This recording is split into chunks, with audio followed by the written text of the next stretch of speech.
औज़ुबिल्लाहिमिनश्शैतानिर्रजीम बिस्मिल्लाहिर्रहमानिर्रहीम।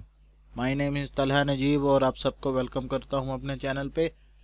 Before we start our topic, आप सबसे गुजारिश है कि प्लीज़ सब्सक्राइब के बटन को क्लिक कर लें ताकि जो भी अपडेट्स हों वो आप तक बवक्त पहुंच सके।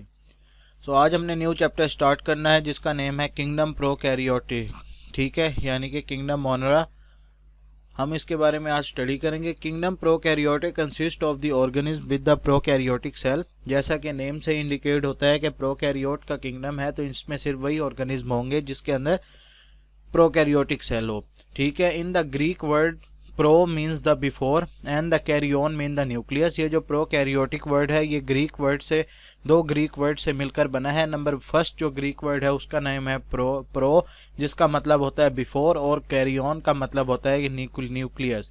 Microbiologist place bacteria into the two categories, ठीक है। जो माइक्रोबायोलॉजिस्ट होते हैं वो बैक्टीरिया को जो है दो मेजर कैटेगरीज में रखते हैं। एक का होता है यू बैक्टीरिया, ठीक है, जिसका मतलब होता है ट्रू बैक्टीरिया, और दूसरा है जी आर्चियो बैक्टीरिया जिसका मतलब है ancient bacteria. Discovery of the bacteria, ठीक है, हम बैक्टीरिया की डिस्कवरी के बारे में पढ़ते हैं। It had been long suspected that the small creatures existed which are the too small to be seen with the naked eye, ठीक है।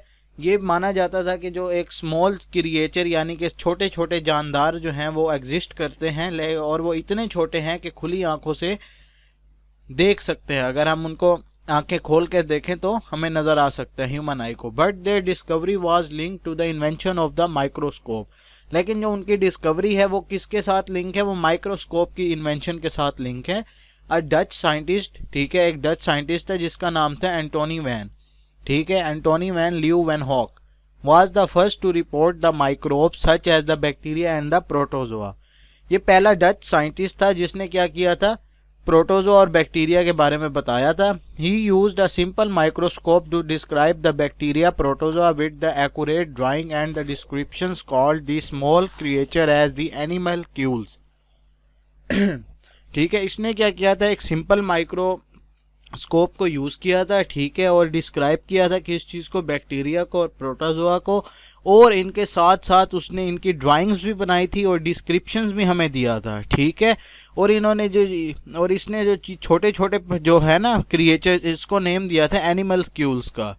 ही फर्स्टली ऑब्जर्व दैट, उसने पहले देखा कि ये जो स्मॉल जो क्रिएचर है यानी कि स्मॉल जानदार जो हैं ये कहाँ पे उसने देखे?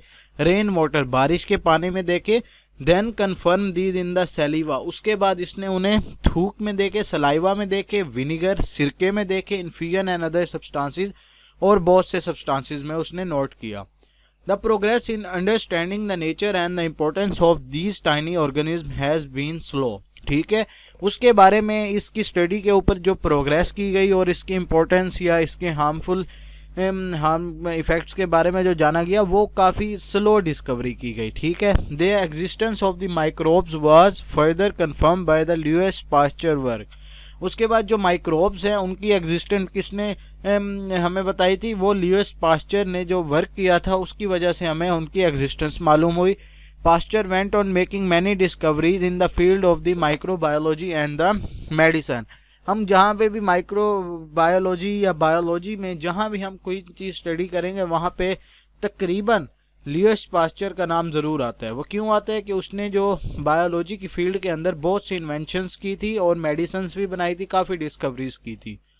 His main achievement are the development of the vaccine. सबसे जो मेन अचीवमेंट है वो क्या है जी? उसने वैक्सीन बनाई थी। कौन सी डिजीज की वैक्सीन बनाई थी? एंथ्रैक्स की, फाउल कॉलरा की और रेबीज की। ही also made significant contributions in development of the pasteurization. Pasteurization की टेक्निक भी इसी ने इंट्रोड्यूस करवाई थी। And develop of the fermentation industry, ठीक है। उसके बाद उसने ये भी कहा था लोगों को कि फर्मेंटेशन की इंडस्ट्री जो है वो बिल्ड की जाए। He prove that micro organisms could cause disease. उसने ये भी प्रूव किया था कि माइक्रो ऑर्गेनिम्स जहाँ पे हमें फायदा देते हैं वहीं पे डिजीज भी कॉज कर सकते हैं, ठीक है। उसके बाद आ गया जी हमारे पास रॉबर्ट कोच आ गया। उसने क्या हमें थ्योरी दी थी? उसने हमें जर्म थ्योरी ऑफ डिजीज दी थी। He isolated the typical rod shape bacteria. उसने क्या किया? टिपिकल रोड शेप जो बैक्टीरिया होता है उसको आइसोलेट किया। किसके साथ आइसोलेट किया? बेसिली के साथ, ठीक है। From he blood of sheep that had died of the anthrax, ठीक है।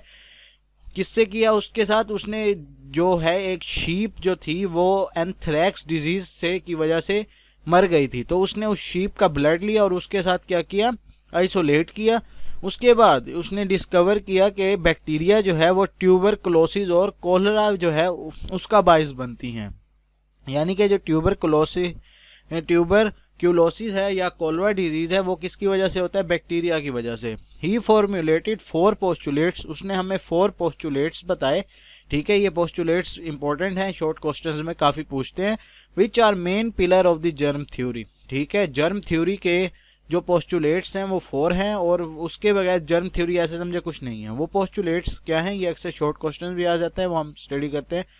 These are used to find out whether the organism found in disease lesion is a causal agent or of the disease or not।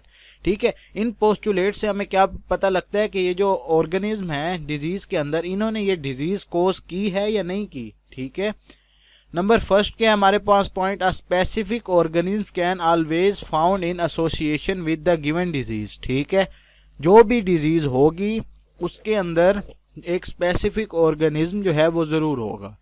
The organism can be isolated and grown in the pure culture in the laboratory. अब वो जो organism है वो क्या है, वो वहां से निकाला जा सकता है। ठीक है, किसके अंदर से, उस डिजीज के अंदर से, और आर्टिफिशियल भी ग्रो हम उसको कर सकते हैं, कहाँ पे, लेबोरेटरी में। नंबर थर्ड है the pure culture will produce the disease when inoculated into the susceptible animals. ठीक है, अब वो जो हमने लेबोरेटरी में ग्रो किया था उसका प्योर कल्चर वो क्या करेगा, वो डिजीज कोज कर सकता है। कब, जब हम उसको किसी हेल्दी एनिमल के अंदर हम उसको इंजेक्ट करें। It is possible to recover the organism in pure culture from the experimentally infected animals. ठीक है, ये भी पॉसिबल है कि जो ऑर्गेनिज्म है जिसको प्योर कल्चर ने अटैक किया है, जो हमने ग्रो कराया था लेबोरेटरी में, ठीक है, वो क्या है, रिकवर हो जाए, यानी कि रिकवरी पॉसिबल है। Coach and his colleagues invented many techniques concern the inoculation, isolation, media वगैरह। ठीक है, रॉबर्ट कोच और उसके साथियों ने और भी बहुत सी टेक्निक्स हमें बताई। कौन सी टेक्निक्स थी वो, इनोकुलेशन हो गई, आइसोलेशन हो गई, मीडिया प्रिपरेशन हो गई, मेंटेनेंस ऑफ प्योर कल्चर, यानी कि प्योर कल्चर को हम कैसे मेंटेन कर सकते हैं, कैसे ग्रो कर सकते हैं और उसके कैसे स्पेसिमेंस बना सकते हैं, उनको कैसे स्टडी कर सकते हैं। हमें पता है ना, माइक्रोस्कोप के नीचे जो भी हम चीज स्टडी करते हैं उसके लिए पहले हमें उसके स्पेसिमेंस बनाने होते हैं। ठीक है, तो आज ये हमने डिस्कवरी कर ली है बैक्टीरिया की, कैसे डिस्कवर हुआ, किन किन साइंटिस्ट का उसमें उसकी डिस्कवरी में हाथ है, कैसे डिस्कवर हुआ। उसके बाद नेक्स्ट हम आगे स्टडी करेंगे इंशाल्लाह बैक्टीरिया का स्ट्रक्चर, अकरेंस वगैरह उसकी। आज के लिए आई थिंक इतना ही काफ़ी है। यहाँ तक अगर कोई बात समझ ना आई हो तो हमसे कांटेक्ट कीजिए, इंशाल्लाह आपकी कन्फ्यूजन दूर करेंगे। तो तब तक के लिए अपना ख्याल रखिएगा, घर वालों का ख्याल रखिएगा। अल्लाह हाफिज़।